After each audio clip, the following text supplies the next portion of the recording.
My dear students and parents, this is Daniel and welcome back to our channel. Tamil Nadu Medical Selection Committee வந்து ஒரு clarification அப்படிங்கிறது கொடுத்திருக்காங்க related to the medical counseling process.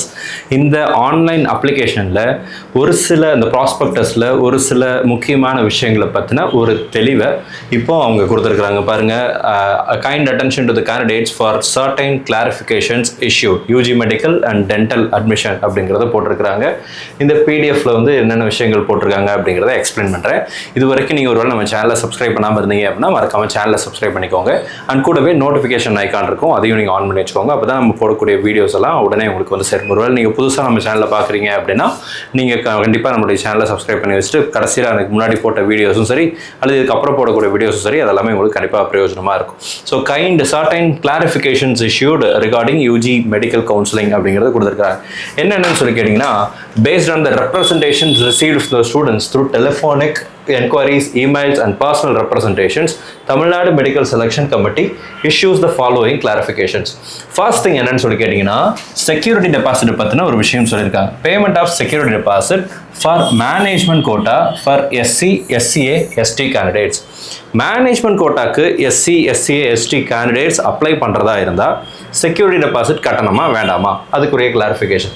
It is clarified that the payment of security deposit in case of management quota for candidates belonging to SC, SCA, ST and SC converted Christians, okayங்களா, candidate will be waived off if the income of the parents is less than 2.5 lakhs per annum. Income certificate is mandatory for such cases. So நீங்கள் management கோட்டாக்கு apply பண்ணாலுமே SC, SCA, ST and SC converted கிறிஸ்டியனாக நீங்கள் இருக்கிறீங்க அப்படின்னா then நீங்கள் இந்த security deposit 1 lakh rupees for management quota அந்த அமௌண்ட் வந்து கட்ட வேண்டியதில்லை. ப்ரொவைடட் உங்களுடைய ஆனுவல் இன்கம் 2.5 lakhs விட கம்மியாக இருக்கணும். It should be less than 2.5 lakhs. ஓகேங்களா, ஒரு வருஷத்துக்கு ஆண்டு வருமானம் 2.5 லட்சத்தை விட கம்மியாக இருந்துச்சுன்னா இன்கம் சர்டிஃபிகேட்லாம் கேட்பாங்க. அப்போ உங்களுக்கு அந்த டியூஷன் ஃபீஸ் வேவ் ஆஃப் அப்படிங்கிறது வந்து செக்யூரிட்டி டெபாசிட் வேவ் ஆஃப் அப்படிங்கிறது இருக்குது. அடுத்தது செகண்ட் பாயிண்ட் பார்த்தீங்கன்னா, ரெசிக்னேஷன் இந்த செகண்ட் ரவுண்ட். இப்போ செகண்ட் ரவுண்டில் ரிசைன் பண்ணால் என்ன நடக்கும் அப்படிங்கிறத பற்றின ஒரு சின்ன கிளாரிஃபிகேஷன் அப்படிங்கிற. ஏன்னா அதில் வந்து ஒரு சில கன்ஃபியூஷன்ஸ் இருந்துச்சு. ஒரு சில பாயிண்ட்டில் அதை ப்ராஸ்பெக்டஸ்லேயே ஃபஸ்ட்டு படிக்கும்போது ஒரு அர்த்தம் வருது, அதுக்கப்புறம் படிக்கும்போது இன்னும் அர்த்தம் அப்படிங்கிறது வருது. ஸோ அதை பற்றின ஒரு கிளாரிஃபிகேஷன் கொடுத்துருக்காங்க. இப்போ resignation in round 2 beyond the stipulated date, இதைத்தான் நம்ம என்ன சொல்லுவோம் அப்படின்னா கட் ஆஃப் டேட் அப்படின்னு சொல்லுவோம். சரிங்களா, இந்த கட் ஆஃப் டேட்டை தாண்டி ரிசைன் பண்ணால் என்ன நடக்கும், அதுக்கு முன்னாடி ரிசைன் பண்ணால் என்ன நடக்கும். இப்போ பாருங்களேன், it is clarified that if a student who are allotted in round 2 உங்களுக்கு ஒரு சீட் கிடைக்குது and if they do not join the allotted college or if they resign the joint institution before the stipulated resignation date, they will be allowed for free exit. They will be allowed free exit, meaning there will be no forfeiture of any fees. ஓகேங்களா, அந்த cut off date சொல்கிறாங்களே அந்த டேட்டுக்கு முன்னாடி நீங்கள் சேராமல் போனாலோ அல்லது சேர்ந்துட்டு ரிசைன் பண்ணாலோ செக்யூரிட்டி டெபாசிட் ஃபோர்ஃபிட் ஆகாது. But if the candidate resigns or discontinues after the stipulated date, ஒரு கட் ஆஃப் டேட் சொல்லி அந்த டேட்டை தாண்டி நீங்கள் ரிசைன் பண்ணுறதாக இருந்தால் and then in resignation in round 2 or in later rounds, round 2 இருந்தாலும் சரி, அதுக்கப்புறம் 3rd round 4th round எதுவாக இருந்தாலும் சரி, they will have to forfeit the security deposit and tuition fees already paid and also pay the discontinuation fees as mentioned in the prospectus. Government quota class 23, management quota class 20ல கொடுத்திருக்கிற discontinuation fees பே பண்ணணும். அதே மாதிரி உங்களுக்கு வந்து security deposit forfeit ஆகும் and நீங்கள் already நீங்கள் பே பண்ணியிருந்த டியூஷன் ஃபீஸ் அப்படிங்கிறதும் ஃபோர்ஃபிட் ஆகிடும். அப்போ செகண்ட் ரவுண்டுக்கு ஒரு கட் ஆஃப் டேட் சொல்லுவாங்க. அந்த டேட்டுக்கு அப்புறம் தான் உங்களுக்கு ஃப்ரீ எக்ஸிட்டுங்கிற ஆப்ஷன் முடிவுக்கு வரும். அதுக்கு முன்பாத வரைக்கும் நீங்கள் ஃப்ரீ எக்ஸிட்டில் வெளியே வந்துக்கலாம். செகண்ட் ரவுண்டில் கிடச்ச காலேஜ் உங்களுக்கு பிடிக்கலைன்னா கூட நீங்கள் வெளியே வரலாம். பட் அந்த ஸ்டிப்புலேட்டட் டேட்டுக்கு முன்னாடி, கட் ஆஃப் டேட்டுக்கு முன்னாடி நீங்கள் அந்த விஷயத்தை டிசிஷனை அப்படிங்கிறத எடுக்கணும். இது ரெண்டாவது முக்கியமான விஷயத்த சொல்லியிருக்கிறாங்க, உங்களுக்கு புரிஞ்சிருக்கும்னு நினைக்கிறேன். மூன்றாவது முக்கியமான விஷயம் என்னென்னா ரிக்வயர்மெண்ட் ஆஃப் எலிஜிபிலிட்டி சர்டிஃபிகேட். யாரெல்லாம் எலிஜிபிலிட்டி சர்டிஃபிகேட் சப்மிட் பண்ணணும் அப்படிங்கிறத பற்றி இது உங்களுக்கு நிறைய மாணவர்களுக்கு தெரிஞ்ச விஷயம் தான். Regarding eligibility certificate, the candidates who have qualified in boards, அதாவது 12th ஸ்டாண்டர்டில் பாஸ் பண்ண பசங்க, Tamil Nadu state board, CBSE and ISE boards, இதை தவிர அதர் தேன் சொல்லி போட்டிருக்காங்க இல்லைங்களா, other than Tamil Nadu state board. நீங்கள் தமிழ்நாடு ஸ்டேட் போர்டில் படிச்சிருக்கிறீங்க, அல்லது சிபிஎஸ்சியில் படிச்சிருக்கிறீங்க, அல்லது ஐஎஸ்சியில் படிச்சிருக்கிறீங்க அப்படின்னா you don't have to produce eligibility certificate. நீங்கள் எலிஜிபிலிட்டி சர்டிஃபிகேட் அப்ளை பண்ண வேண்டிய அவசியம் கிடையாது. இந்த 3 போர்டு தவிர வேற ஏதாவது போர்டில் படிச்சிருந்தீங்கன்னா எலிஜிபிலிட்டி சர்டிஃபிகேட் இஸ் எசென்ஷியல். அவங்க தான் வந்து only have to produce the eligibility certificate. இப்போ தமிழ்நாட்டு மாணவர்கள் தமிழ்நாடு ஸ்டேட் போர்டில் படிச்சிருந்தீங்கன்னா பிரச்சனை கிடையாது. தமிழ்நாட்டு மாணவர்கள் சிபிஎஸ்சியில் படிச்சிருந்தாலும் எலிஜிபிலிட்டி வேண்டியதில்லை. சிபிஎஸ்சியில் தமிழ்நாட்டில் தான் படிச்சிருக்கணுங்கிற அவசியமும் இல்லை.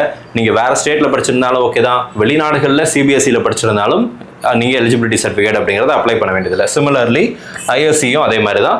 நீங்கள் இந்தியாவில் எந்த இடத்துல படிச்சிருந்தாலுமே வந்து நீங்கள் எலிஜிபிலிட்டி சர்டிஃபிகேட் அப்படிங்கிறது கொடுக்க வேண்டியதில்லை. இந்த 3 போர்டு தவிர நீங்கள் வந்து ஐபிலையோ அல்லது வேறு ஏதாவது போர்ட்லையோ நீங்கள் படிச்சிருக்கிறீங்க, கேம்பிரிட்ஜில் படிச்சிருக்கிறீங்க, வேறு ஏதாவது என்ஐஓஸில் படிச்சிருக்கிறீங்க அப்படிங்கிற மாதிரி வேறு போர்ட்ஸில் நீங்கள் படிச்சிருந்தீங்கன்னா தென் எலிஜிபிலிட்டி சர்டிஃபிகேட் அப்படிங்கிறத அப்ளை பண்ணணும். ஸோ இந்த 3 முக்கியமான விஷயத்தை வந்து இன்றைக்கி தமிழ்நாடு மெடிக்கல் செலெக்ஷன் கமிட்டி கொடுத்துருக்காங்க. அண்ட் ஸ்கோர் கார்டு அப்லோட் பண்ணும்போது ரிவைஸ்டு ஸ்கோர் கார்டு கொடுங்க. Because there is a recent notification எஸ்டே வந்துச்சு. Candidates are advised to upload the revised UG NEET 2024 score 26/7. அது கடைசியாக ரிலீஸ் பண்ண ஸ்கோர் கார்டு. கன்ஃபியூஸ் ஆகக்கூடாது அப்படிங்கிறதுக்காக உங்கள் ஸ்கோர் கார்டில் மேலே ரீரிவைஸ்ட் அப்படின்னு சொல்லி போட்டிருக்கோம்.